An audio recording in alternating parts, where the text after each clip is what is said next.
Olá, voltamos aqui no nosso estudo do Antigo Testamento 2, agora focando no livro de Ruth, que vem na sequência do livro de Juízes.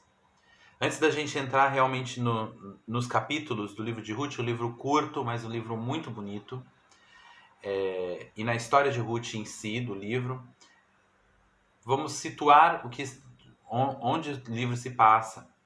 O livro cobre aí um período de 10 anos, mais ou menos, no povo de Israel. E ele se passa dentro do livro de Juízes. Então a história do livro de Ruth se passa no meio da história do livro de Juízes. É como se o autor, que a tradição judaica diz ser Samuel, assim como do livro de Juízes, inclusive alguns acreditam que ele escreveu antes dele ser sacerdote, quando Eli ainda era o juiz de Israel. Então é como se o autor tivesse escrito tantas coisas ruins ali, histórias difíceis, histórias de pecado, daquele círculo que nós falamos, estudando o livro de Juízes, círculo de pecado, de retorno ao Senhor e pecado de novo, e idolatria, que ele pega um respiro, uma história boa no meio disso tudo, que é a história de Ruth. O livro então cobre mais ou menos um período de 10 anos e ele retrata, ele inicia num período de fome, período que havia fome na terra ali de Israel. Alguns inclusive associam com o período de Gideão, tá? Porque aqui é destacado a nação de Moabe, que era quem governava na época em que Gideão foi levantado como juiz. Então aqui é retratado a família de Elimeleque e Noemi, que, cansados da fome, resolvem se mudar para Moabe, o povo vizinho, o povo que oprimia o povo de Israel, mas que estava no comando.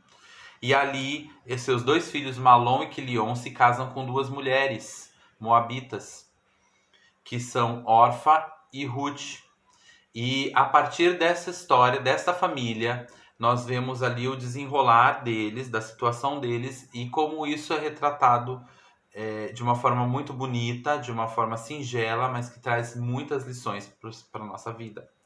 Vamos seguindo aqui, página 7 da apostila, diz assim, como eu falei, a história de Elimeleque e Noemi, que se mudam para Moabe, onde seus filhos se casam com Orfa e Ruth. Em Moabe morrem Elimeleque, o pai da família, Malom e Quilion, os dois filhos. Então fica-se só Noemi, né, a viúva, junto com suas duas noras. Noemi decide voltar para Judá e libera suas noras, libera suas noras para que elas fiquem, para que elas não precisariam retornar com ela, afinal elas eram moabitas. Depois de muito relutar, Orfa vai embora, mas Ruth toma a decisão de ficar com Noemi. E eu queria ler com vocês Ruth, capítulo 1, verso 16 e 17, um texto muito conhecido, que é o texto base para o nosso estudo. O texto diz assim: Ruth disse: Não me supliques para te deixar ou para deixar de te seguir, pois para onde fores eu irei, onde te alojares eu me alojarei. O teu povo será o meu povo, e o teu Deus, o meu Deus. Onde morreres eu morrerei, e ali serei sepultada. Que faças assim o Senhor, e ainda mais, se algo que não a morte me separar de ti. Aqui uma declaração de Ruth para sua sogra.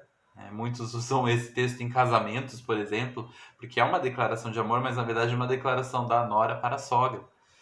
E ali então Noemi retorna à sua terra junto com Ruth. E no capítulo 2 nós vemos então Noemi ali arranjando, combinando com Ruth que ela deveria então seguir os preceitos ali da terra. Deus já havia determinado algumas formas dos pobres sobreviverem no meio da fome, que era colhendo parte das colheitas de trigo, de qual fosse cevada, qual fosse o alimento produzido, mas que fosse sempre deixado um pouco as sobras para que os pobres pudessem recolher. E ali então Ruth dessa forma não se acomodou de fato, mas foi ao campo onde era feita a colheita, pegando espigas deixadas para trás. Então ela passa a trabalhar, Ruth, mais nova, passa a trabalhar para o seu sustento e o sustento de Noemi. Ela foi ao campo de Boaz, um homem rico, que, conhecendo-a, mostrou-se benigno, pois ouvira falar o que ela tinha feito de bom com a sua sogra. Isso tudo no capítulo 2. No capítulo 3, Noemi, então, sabendo de que Ruth estava ali colhendo no campo de Boaz, e reconhecendo que Boaz era parente distante dela, Noemi se lembra que havia uma lei dentro do povo de Israel, algo que está lá em Levítico, que permitia que os bens de um homem morto não se perdessem, mas fossem resgatados por um parente próximo. Noemi então decide começar a colocar isso em prática, pois ela queria que houvesse um resgatador dos bens do seu marido que restaram e dela própria e da sua nora. Elimeleque, marido de Noemi, continuando aqui na apostila, empobreceu e perdeu todas as suas propriedades. Essas propriedades poderiam ser resgatadas por seu parente mais próximo, conforme a lei que está lá em Levítico 25. Também a lei dizia que se um homem morresse sem ter filhos, seu irmão deveria se casar com a viúva, a fim de suscitar descendência ao seu irmão. Isso está em Deuteronômio 25, do 5 ao 10. Pelo texto de Ruth, verifica-se que caso não houvesse irmãos, esse direito passava ao parente mais próximo, ou seja, ao remidor da família, ao resgatador. O direito de casamento seria de Noemi, que entretanto transferiu para sua nora Ruth, pois Noemi já tinha uma certa idade. O fato de Ruth deitar-se aos pés de Boaz era para fazê-lo lembrar da obrigação que tinha como parente morto. Então Noemi instrui Ruth para que ela mostre a Boaz que ele é o resgatador, que ele é o parente mais próximo que elas têm e que poderia resgatar tanto os bens como os bens da família, como também a vida de Noemi e de Ruth se casando com Ruth. Ruth pede que Boaz estenda sua capa sobre ela. Era o costume entre os judeus, quando o homem assumia o compromisso de matrimônio com uma mulher, colocar um manto sobre a sua cabeça, dizendo dessa forma que a partir daquele momento ela está debaixo da sua proteção. Então ela procura ali demonstrar para ele que ele era o homem que deveria cuidar dela. Ruth ali já se achegando a Boaz e mostrando qual era o papel que ele deveria tomar. Boaz, porém, já no capítulo 4, Boaz, porém, deixa claro que ele não é o parente mais próximo de Noemi, mas marca um encontro com esse parente na presença das testemunhas da cidade e pergunta-lhe se ele está disposto a exercer seu direito de remidor das propriedades de Elimeleque. O que esse parente está disposto. Havia um outro que estava disposto a assumir os bens, mas não a assumir Ruth como sua esposa. Diante dessa condição, o parente mais próximo desiste, dando oportunidade a Boaz de efetuar a remissão das propriedades e casar-se com Ruth. Para Boaz, Ruth era mais preciosa que propriedades. Deus abençoou Ruth e ela veio a ser a bisavó do rei Davi, fazendo parte da genealogia de Jesus. É uma história linda e que traz um contraste muito grande com aquilo que a gente vê em Juízes. Porque se em Juízes a gente vê um povo infiel, um povo envolvido com práticas de povos que não conheciam a Deus, um povo inconstante, nós vemos aqui o contrário. Uma mulher que era de Moabe, Ruth era moabita, ela era uma estrangeira, uma mulher então criada com valores distantes do povo de Deus, mas que ao ter contato com esses valores através da vida da sua sogra, do seu marido, do seu sogro, ela toma a decisão de seguir esses valores, seguir Noemi e buscar o seu Deus, como vimos no texto que a gente leu do capítulo 1. Ela então deseja para si aquela bênção de Deus que estava sobre a vida de Noemi, ainda que não fosse uma bênção visível, porque Noemi não tinha nada ali. Mas Noemi era do povo de Deus e ela decide que ela também quer ser povo de Deus. Isso mostra como Deus, já nessa época, mesmo tendo um povo separado para si, estava disposto a receber a todos aqueles que o quisessem, que o amassem em espírito e em verdade. Como nós vemos já no Novo Testamento isso através da vida de Jesus. Então aqui nós vemos um contraste entre a idolatria, o desprezo às coisas de Deus presente em Juízes, e aqui a busca pelas coisas de Deus na vida de Ruth.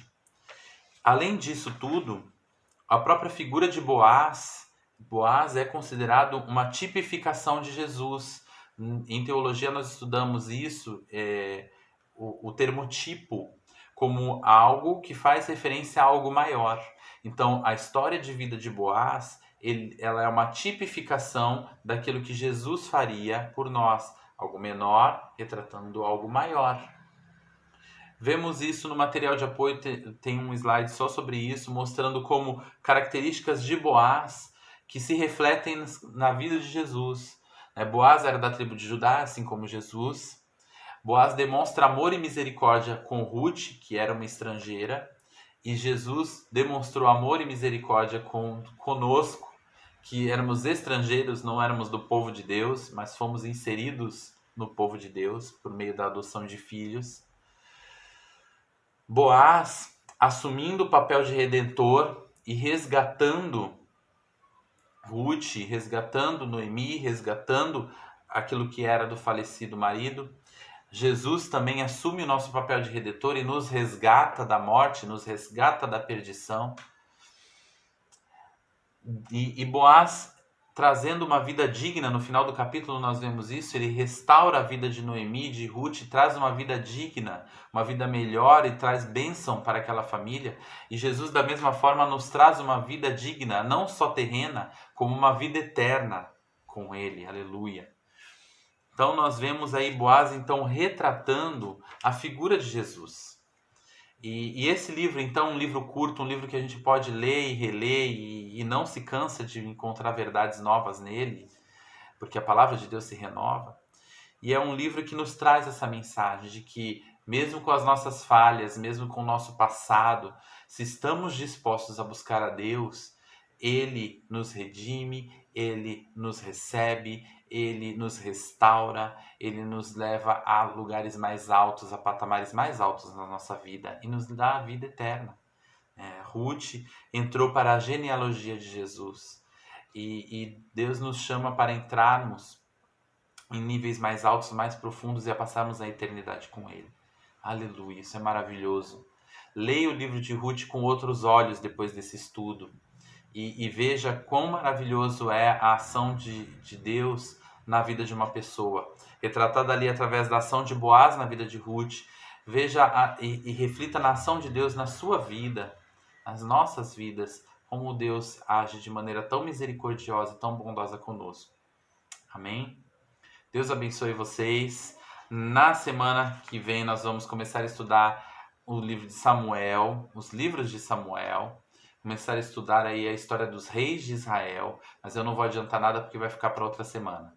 Fiquem com Deus, Deus abençoe vocês, estudem esses textos, leiam esses textos, estudem a apostila, nosso material de apoio. Se tiverem dúvidas, podem me chamar, podem me buscar, deixar recado para mim, que a gente vai se aprofundar juntos aí na palavra do Senhor. Amém? Deus abençoe vocês. Até mais.